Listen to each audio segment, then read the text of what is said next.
Hey guys, my name is Trevor Sullivan and welcome back to my video channel.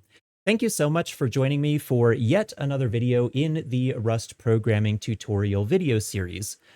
In this video, we're going to be exploring a couple of higher level constructs in the standard library for Rust that you can use to store and retrieve data. This is going to be under the standard library within a module called collections. And the two different data types that we're going to be taking a look at are the hash map as well as the hash set.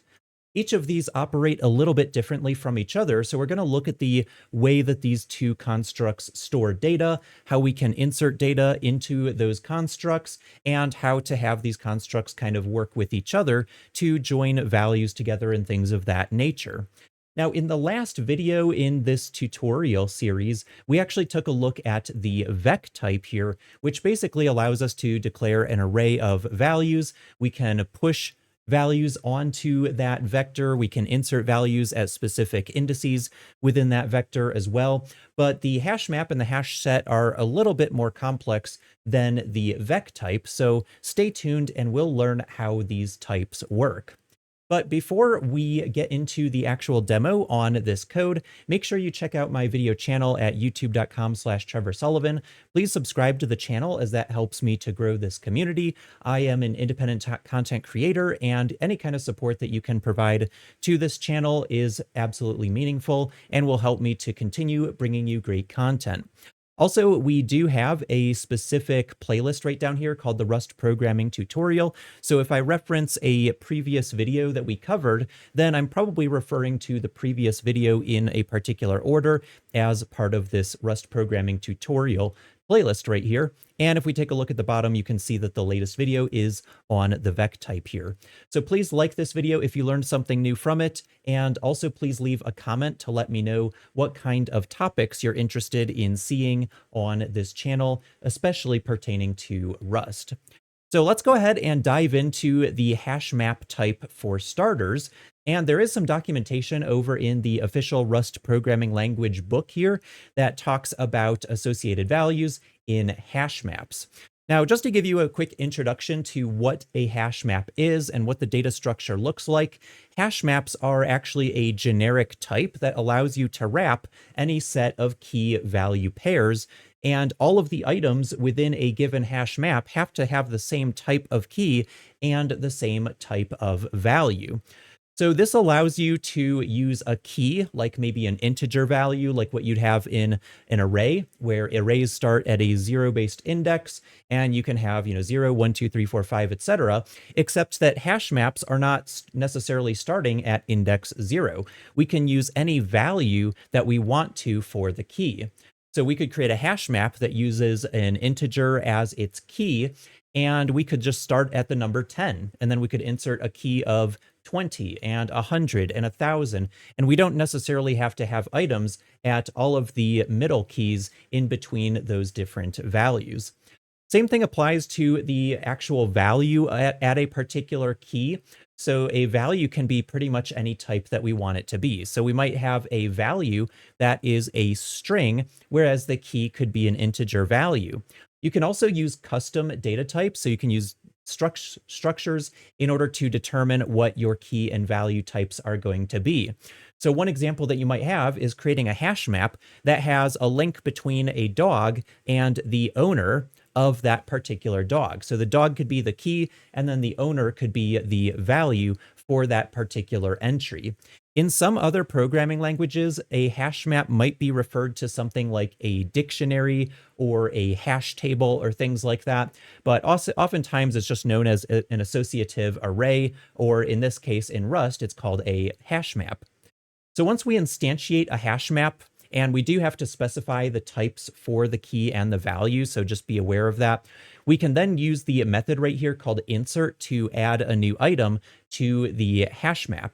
And as you can see in this particular case in this documentation, they're using a string type as the key, and then they're using an integer type as the value for each of those keys.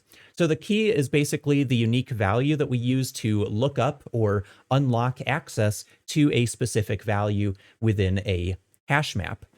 Once we've stored entries of key value pairs into a hash map, we can then retrieve those values by using this get method right down here. And this will actually give us an option type that we can use to retrieve the key and the value from the hash map. There's also other advanced things that you can do with hash maps. For example, if you want to update a value, one of the recommended patterns here is to use this entry method here. So if there's an existing entry with a given key already within a hash map, so let's say that you insert the color blue right up here with a value of 10, then the entry here will either return the existing value of blue, which is 10, or you can call this method insert here, or insert, and you can update the value with a new value only if this key doesn't already exist. So you could say if the string blue has not already been added to this hash map, then go ahead and insert 50. But if it does already exist, then just return whatever existing value is already inserted for that particular key. So we'll take a look at hash maps, and then hash sets we'll take a look at a little bit after we finish hash maps. But hash sets are even simpler because it's literally just like an array of values, but it can only contain unique values. You can't have duplicated values. But let's jump into some code right here, and we'll start coding up an example that uses the hash map, and we'll take a look at how it works. But I always encourage you to refer back to the standard library documentation here, because this is the authoritative reference for all of the different methods that are going to be available on the hash map or any other data types within the standard library. So make sure that you're reading the reference docs here to see what methods are available, what traits are implemented on this particular type, and things like that. But typically methods are going to be how we interact with the hash map. So what we're going to do is create a new file in our project here. Let's just call this myhashmap.rs.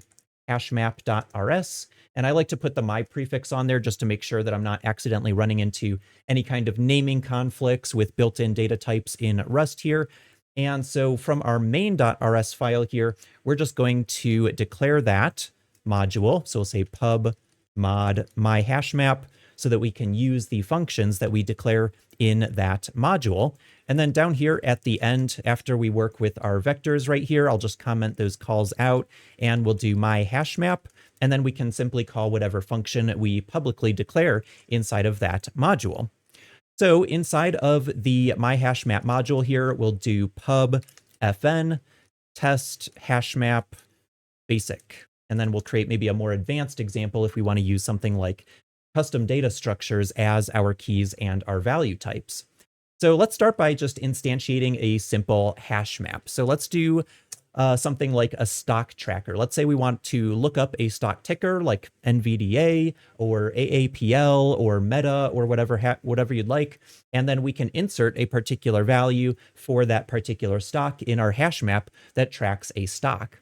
And a hash map makes a lot of sense for a stock tracker because a single ticker can only have a single price. So we can't look up a ticker and have it point to the price for a different ticker. That just doesn't make any sense. It also doesn't make sense to have two different tickers that have the same value, right? So we couldn't have NVDA and NVDA a second time because there's only one NVDA on the NASDAQ, right? So what we'll do is say let stock list equal, and then we'll do hashmap new.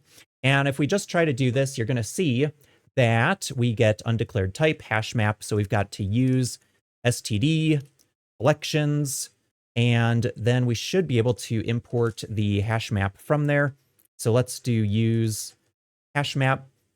And so now we can reference the hashmap type inside of std collections. And it's just complaining here because I put curly braces and they're not strictly necessary. But if you're importing multiple types from a particular module in Rust, then you do need those curly braces. So if we wanted to import hashmap and HashSet, we would require those curly braces here. But now it's complaining because we haven't actually referenced HashSet here. So for now, we'll just import hashmap from standard collections. And now what you're going to see is that we get this error from the compiler saying type annotations are required for the hashmap type. So one way that we could specify the data types for our hash map, there's a couple of different syntaxes you can use. So first of all, on the left-hand side of the equality operator here, we're going to, or actually that's equality assignment, not equality comparison. So what we're going to do is say colon, then we'll say that the type is a hash map, and we'll have a string and how about an unsigned floating point 32. So just floating point 32. I was going to use an integer, but then I'm like, no, wait, stock prices are actually floating point values. So we'll use a 32-bit float value for this. All right, so if we save this now, you'll see that the type annotation error message goes away because we've declared the key type and the value types that we want to use for this particular hash map. If you don't want to use this syntax though, what we can actually do instead is just declare our variable, and then after the double colon on the right-hand side of the equality assignment operator, we can just paste in the types here and then surround those in double colons here. So we've got hash map double colon, then we've got our key value generic types specified here, and then we use double colon new to call the new method on this generic type. And then on the left-hand side, the hash map types here are actually being inferred from what it sees on the right-hand side of the equals assignment operator. So now that we've got our hash map declared here, we can check the length of the hash map. So very similar to the vec type, if you watched that previous video, we can check to see how many elements are inside of the hash map. And we can actually confirm that. If you just read the documentation here, even without writing any code, you'll see that we have a method here called len, and this simply gives us the number of elements in the map. And of course, when we instantiate a hash map, we shouldn't have any elements. So let's just do a print line statement here and pass in stocklist.len and terminate that with a semicolon. So now we can call this function called test hash map basic, put a semicolon at the end there, and let's try to do a cargo run and see what we get back. So right down here, you see that we have the value 0 because we haven't inserted any items. There's also another way that you can check to see if there are any items in the hash map. It's a Boolean return type. So we can check the isEmpty method right here, and isEmpty just returns a Boolean true if there are no elements, or false if there are elements inserted into the hash map. So if we do .isEmpty, then we should get true because we have not inserted any items and the length is 0. So that's how you can kind of check to see if the hash map has any elements inside of it. All right, so let's start adding some stock data to our hash map. So right after this, we'll say stock list dot insert, and this takes a couple of input arguments here, right? So we've got the key and the value, and if you're confused what this is right here, this is basically just an instance level method where the instance of the hash map is passing a pointer to itself into this method so that we can mutate it and insert a new key value. So this is just an inferred input argument here. It's not something that you actually specify when you call the insert method. So all we need to do is call the method insert with the k and the v input arguments here. So what we'll do for starters is say nvda.toString, and then we'll just insert a value. So I think it's trading about 478.52, something like that. And we'll put a semicolon on the end. Now let's take a look at insert here. And as you can see, we're getting this error from the compiler here, or probably the linter, basically saying that we cannot borrow stock list as mutable. And that's because our variable declaration right up here does not declare stock list as mutable. So because we need to be able to insert items into the hash map, we have to make sure that we use the mute keyword to make the hash map mutable so we can mutate it. So now it allows us to insert an item. Also, you'll notice that the optional return type here, you don't have to capture this if you don't want to, but it does return an option type, which is an enumeration that has either some or none, and it will give us the value that we inserted into the hash map. So let's just insert some items there. Let's do maybe another one here. Let's do, how about AAPL? I'm not sure what that's trading at, but we'll just say 232.92, and that should be good. And then at the very end here, we're just going to do a debug pretty print. So this hash sign here inside of this format string actually allows us to do a pretty print where we get line breaks and indentation, which just makes the results a little bit easier to read.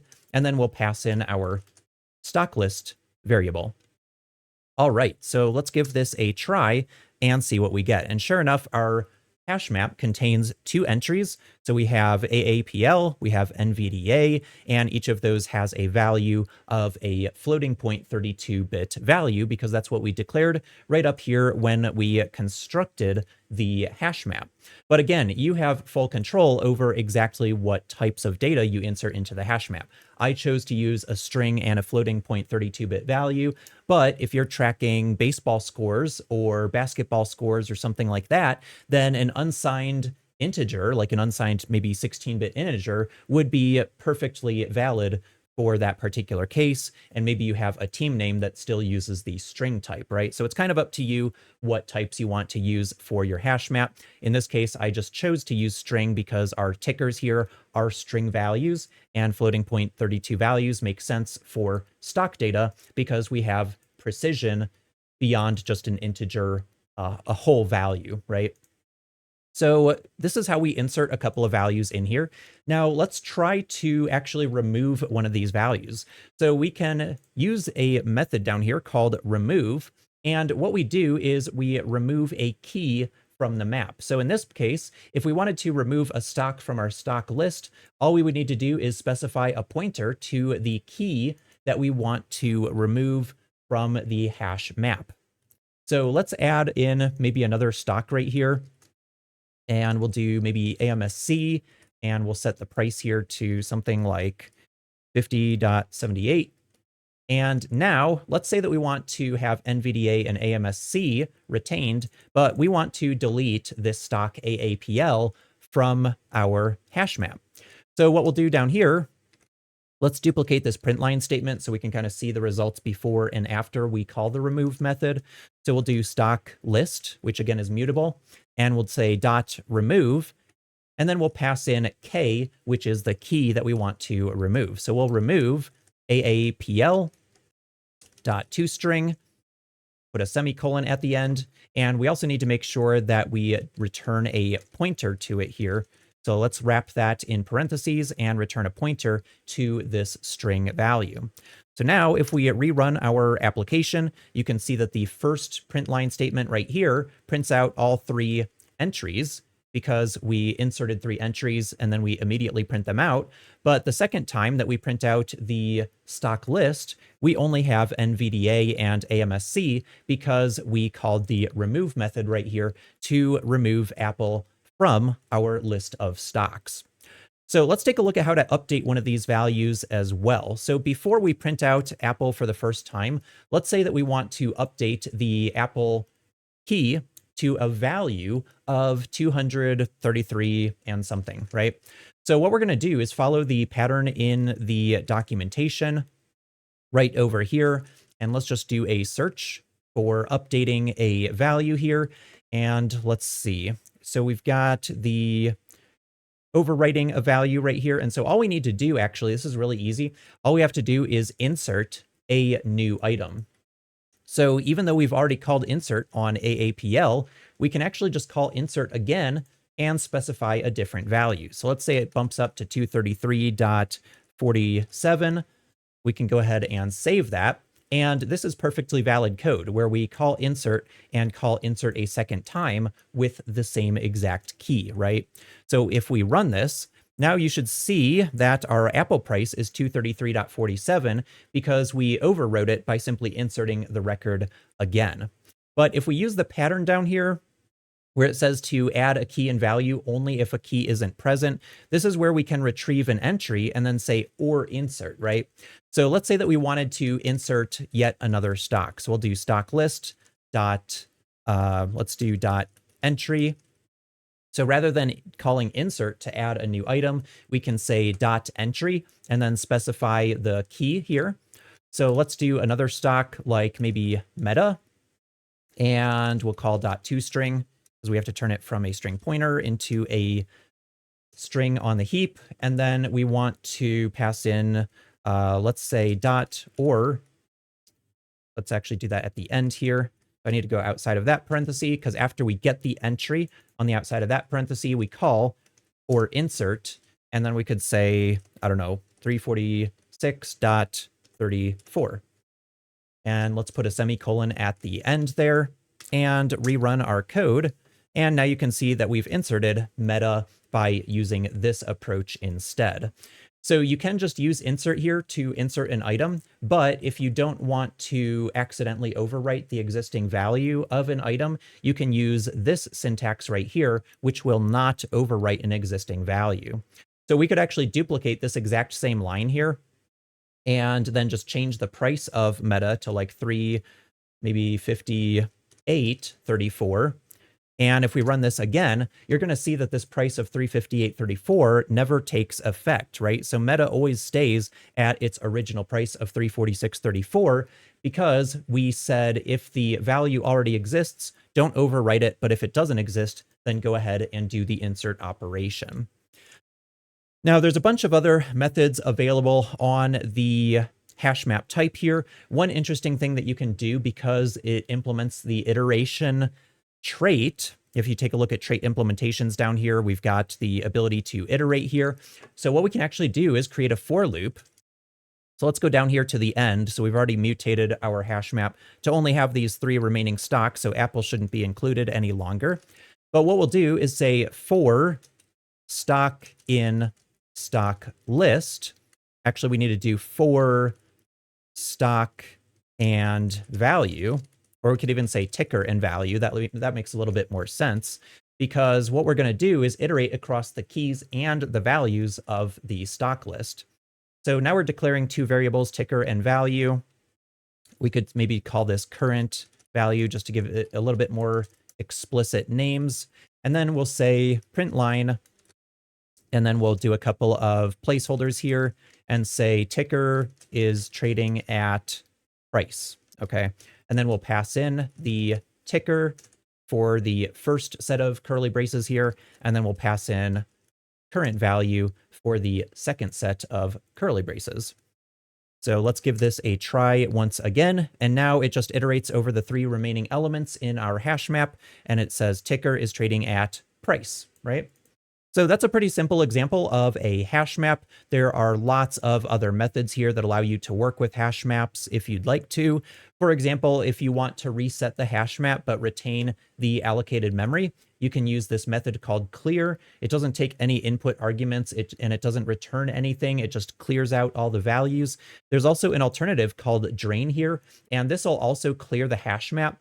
But what's interesting is that it actually returns the final set of key value pairs so that you can process the data right before you clear all the items out of the hash map. So that's another way of clearing it, but also being able to have immediate access to the data items before that clear operation is performed. So feel free to check out all these other interesting methods on HashMap, but we're going to transition to a different topic, which is the collections HashSet type right down here. So HashSet only has a single input type here, rather than having a set of key value pairs, right? So we took a look at HashMap and how we define a key type and a value type. But with a HashSet, I like to think of it kind of like an array of values, but we only can have unique values. With an array, I could do an array of 0, 0, 0, 0, 0, 0, but with a hash set, if I try to insert 0 multiple times, it's simply going to overwrite or basically merge together the existing zeros. Same thing with a string value, right? If I create a hash set from a string value, I can only ever have a single string inside of a hash set because you can't have duplicate values. So let's explore how the hash set works as well. So we'll add another file into our project called myhashset.rs. And then once again, we'll go over to main.rs.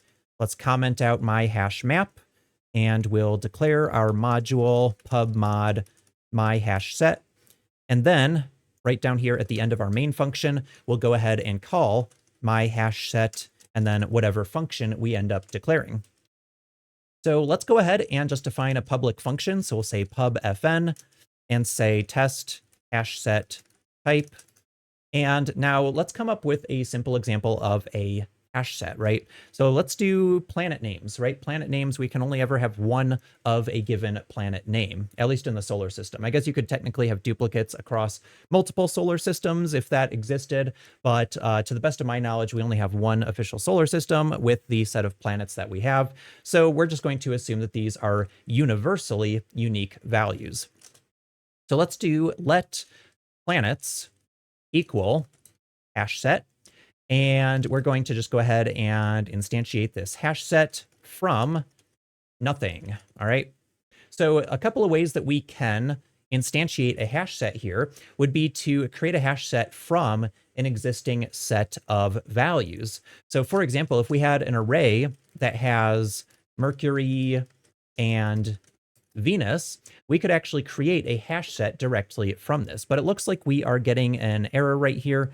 So let's see what's going on with that. In my hash set, it says use of undeclared type. Okay, so of course I've got to do standard collections, and we want our hash set type, right? So we'll say use hash set, and that should resolve the missing type error there. And so as you can see, the hash set has inferred from our array right here that we're creating it from. It knows that these data types inside of our array are a string pointer, so it automatically assigns that type as the generic for the hash set.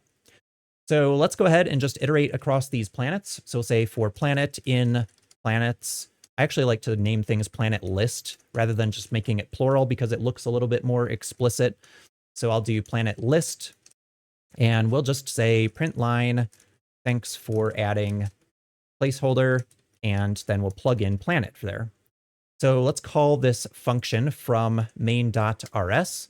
So we'll paste that right in here, and we'll go ahead and do a cargo run.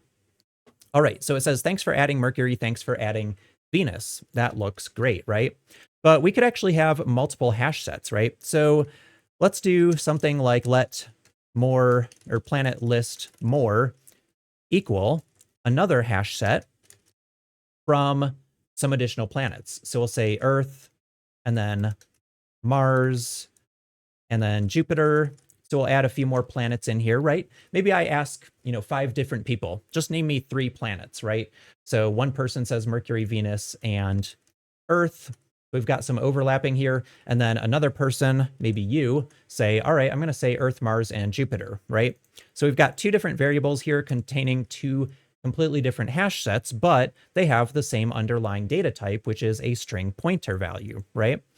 So what can we do with this? Well, if we wanted to, we could actually merge these hash sets together. And remember, I said earlier that hash sets can only have a single instance of a unique value, right? So Earth and Earth cannot be duplicated within the same hash set. At the moment, we have 2 different hash sets, but if we merge these together, we would not actually get those duplicate values. So how do we exactly merge these together? Well, there's a couple of different ways of doing this. One method that's available is called difference right here. So what this is going to do is it's going to take the original hash set that we call the method on, and it takes in another hash set as the input parameter called other right here.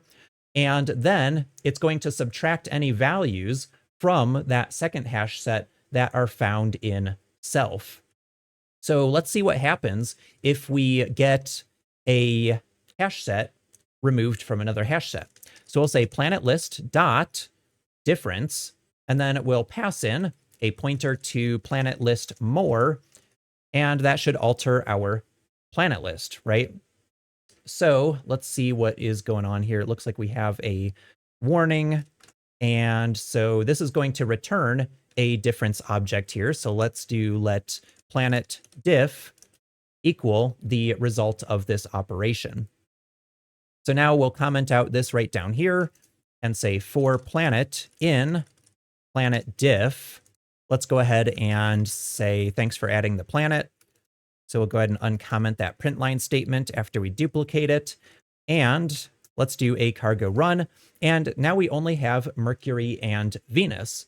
So this difference object here is the result that we got from calling the difference method on these hash sets, right? So we didn't get a hash set in response, we got this difference object, and we can still iterate across that difference data structure.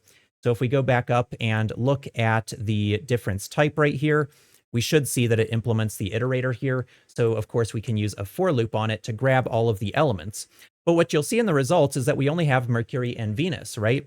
So we took our initial list of planets, which is our first set here, which has Mercury, Venus, and Earth, and then we subtracted difference, the Earth, Mars, and Jupiter. So Earth, Mars, and Jupiter are compared to this list, and it says, okay, I see that Earth is in this initial list, so I'm going to subtract Earth. And then Mars and Jupiter don't exist in the initial list here, so we don't have to do anything with that because they already are not present. And so that is how we get left with the result of Mercury and Venus. Now there's a very similar method to difference called symmetric difference. So let's call the symmetric difference by doing planet list dot symmetric difference, and this is going to return a symmetric difference object. So we'll say symmetric difference and then pass in a pointer to the other hash set, which is going to be pointer planet list more. And let's assign our result to let symdiff. Actually, let's do planet underscore symdiff equal to the result. So now let's comment out this down here. Let's actually duplicate it, and then we'll uncomment this and say for planet in planet symdiff, and then we'll say thanks for adding planet. So let's see how symdiff works differently than just standard difference. So in this case, we get Mercury, Venus, Mars, and Jupiter. So this kind of merges the hash sets together because what happens is Earth is found in both hash sets, so Earth is subtracted. However, Mars and Jupiter are not found in the original hash set here, so they are actually added to the original hash set. So that's just an interesting way to kind of take two different hash sets, kind of mash them together, and either subtract any values that are found, or we can kind of unionize them together, but subtract any duplicate values from the final result, right? There's a bunch of other interesting methods that we have on here. We also have clear, we also have drain on hash sets, just like we do with the hash map type. Something else that we could actually do, though, is insert items into our hash set. So what we did for now is just created a hash set from an existing array. But just like the hash map type, we can also insert items. So we'll say planet list dot insert, and all we have to do is provide a value with the same data type as the hash set. So what we'll do is just say value, and we'll replace that with, how about Venus, Earth, Mars, Jupiter, Saturn? And we can go ahead and call it again. Say Saturn, Uranus, Neptune, and Pluto. Don't argue with me on Pluto because it's definitely a planet, at least when I was in school. So we're going to add these additional planets in here. And then if we iterate over our planet list right down here, we should be able to see all of those. Of course, you're going to see that the compiler was complaining there about it being mutable. So let's go ahead and turn it into a mutable object here, and now we should be able to insert. So when we were initializing it using from, we don't have to worry about making it mutable because we're actually not mutating it at all. And in the case of calling the difference and symmetric difference methods right up here, we didn't have to declare mutable either because we weren't mutating the original objects. We were simply returning a new object based on the results of these methods, right? So that's why we didn't have to use the mutable keyword here before. But now that we're calling the insert method, we are actually mutating the original hash set. So we need to make sure that we include that. Now I'm also going to go ahead and just insert Pluto twice here. And when we run this here, you can see we've got Mercury, Venus, Earth. We don't have Mars. We don't have Jupiter. We skipped over those. Saturn, Uranus, Neptune, and Pluto, right? So we basically just took our original planet list here. We didn't do anything with planet list more at this point, which contains Mars and Jupiter. But then down here, we inserted a bunch of extra values. And even though we inserted Pluto twice, what you'll see here is that Pluto was deduplicated because HashSets, again, can't have duplicate values. So when we insert Pluto a second time, the HashSet just kind of ignores it and says, hey, I've already got Pluto, so I'm not going to add Pluto again.